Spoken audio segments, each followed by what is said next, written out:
Okay. Hi, I'm JM and I am one of the hosts from Global Talk. I am Francis, your host, and maybe your new favorite voice for the next few minutes. So let's meet our guests. Start from Hello everyone, my name is Ken Clever J. Italia, one of the guests for this podcast. Hi, ako naman si Krisha. Ako yung isa sa mga guest na sasagot sa mga tanong nila. Hi, ako si Sam. Sa mga guests Hi, I'm Dexter Ligid-Ligid, but you can call me Dex. Isa sa mga guests sa Talk. So, hello everyone. I'm Alex Padel. I'm one of the guests about globalization. Hello! Last the best. I am Luisa Alve, your last guest for today.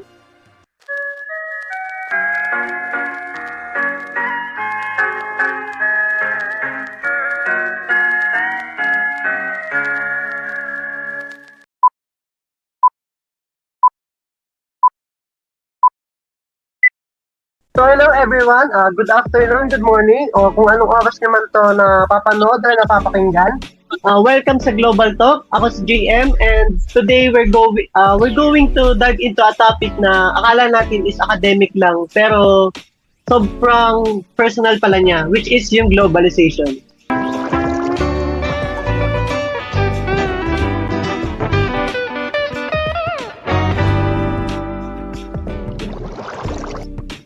And yes, ako naman nga pala yung new girl. Ako nga po pala si Francis. And kung iisipin ninyo, hindi mo kakayanin ma-survive ang isang araw na hindi na-experience ang globalization. Kahit hindi mo ito napapansin. Yeah, exactly. From the moment na gumising ka, yung phone mo, yung apps mo, even yung kinakain mo, hindi mo alam may global influence na pala siya. Ayun, kaya ang goal natin for today is very simple lang naman, partner. I-break down natin ang globalization in a way na relatable, realistic, at madaling maintindihan ng kahit sino.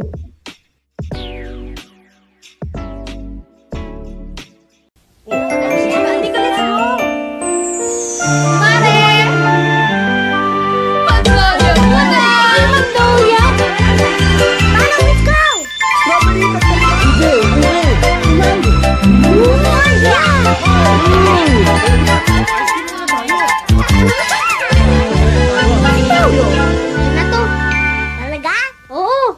Share the best. Sino ang best friend mo doon? Siyempre, ikaw lang. Magnolia.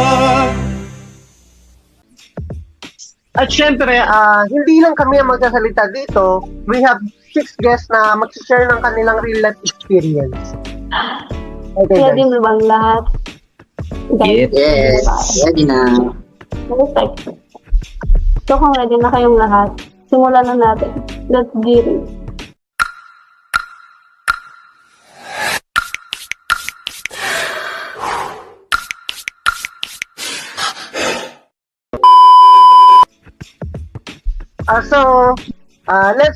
Let's start simple sa ating daily life.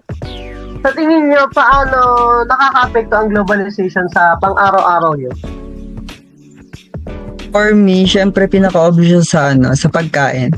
Like before, 'di ba, yung breakfast ko is yung typical Filipino food like pandesal, itlog, ganun. Pero ngayon, minsan kahit Korean ramen or ibang mga products na galing sa iba't ibang bansa, parang kinakain ko na rin. Ako naman yung paggamit ko sa media consumption ko siya napapansin. Like, yung halos lahat ng mga pinapanood ko, minsan galing sa Netflix series or kaya sa YouTube content, sa mga TikTok na nagko-content. Lahat sila, minsan galing sa iba't ibang bansa. Same here, pero sa fashion, style ko ngayon influence na ng Korean and Western trends. Kahit hindi ko sinasadya, nag-a-adapt ako. So, napapansin niyo ba lahat ng sinasabi niyo, parang hindi na lang local yung na-experience natin o yung mga ginagamit natin. Umaabot na rin tayo internationally. Yes. And ang interesting doon is hindi na natin siya iniisip na galing siya sa ibang bansa or foreign siya. Para sa atin, parang normal na rin siya and part na rin siya ng everyday life natin. ganyan nga, parang ano yun, no? Wala nang boundary kahit nasa Pilipinas ka. Para ka pa rin nasa global environment. So in conclusion, globalization is already embedded in our daily routine. So yun, narinig na natin lahat ng sinabi nila about globalization. Now, let's go deeper. Are we influenced nga ba? Or are we being controlled?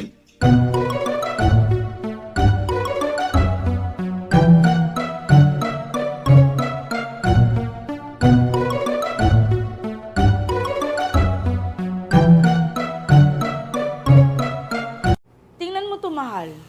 Kapag naging close daw kayo ng isang tao, magiging magkamukha kayo. Hindi totoo yan. Palagay mo?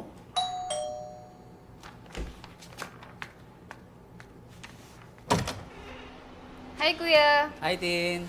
Sarap ng ulam niyo ngayon, ah. Thank you. Ikaw, Neil, naniniwala ka ba na kapag araw-araw nagkikita, nagiging magkamukha? Parang di naman. Sabi sa iyo eh. Hindi sana kamukha na natin si Neil. Sige, sir. May delivery pa ako. Okay, bukas ulit. Brownie.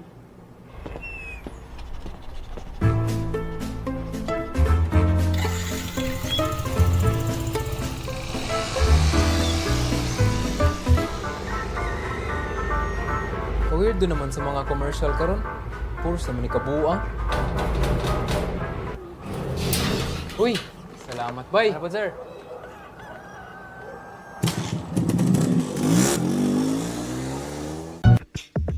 Yeah, so I think influence talaga. For example, kapag bibili ako ng shoes, mas napapansin ko yung Nike or Adidas kaysa sa local brands. Pansin mo, is it because of the quality or dahil mas sikat sila? Honestly, both. But malaking factor yung branding and exposure since apparent sila. Dagdag ko lang, social media really shapes our preferences. So, kung ano yung trending, yun yung nagiging standard natin. And sometimes, kahit hindi natin kailangan, napabibili tayo because of the hype. So, sinasabi mo ba na parang psychological effect na rin siya? Yes, parang subconscious na siya. So, hindi natin na namamalayan na na-influence na tayo. And minsan, we associate foreign brands with a higher status or better quality, even if hindi naman talaga always true. So the big question is, are we still in control or are we being shaped by globalization? So now, let's move to culture, especially westernization. Ano ang epekto nito sa atin?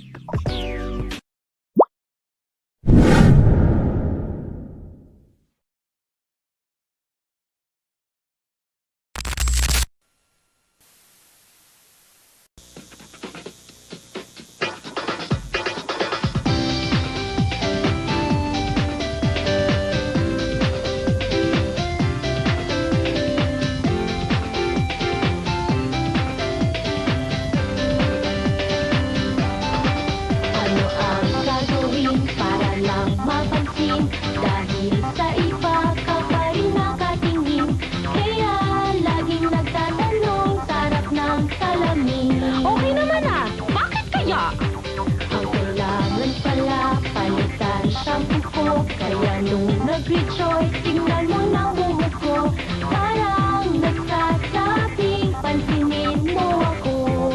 Oh, napatingin ka rin! Ang pretty ko na, no? Sumusunod, sa galaw mo, sumusunod. Sa galaw mo, pag wala ka, ikaw ang hinahanap ko. Sumusunod, sa galaw mo, sumusunod. Sa galaw mo, pag wala ka, ikaw ang nasa isip ko. Sa tanda ko't galaw, agad mong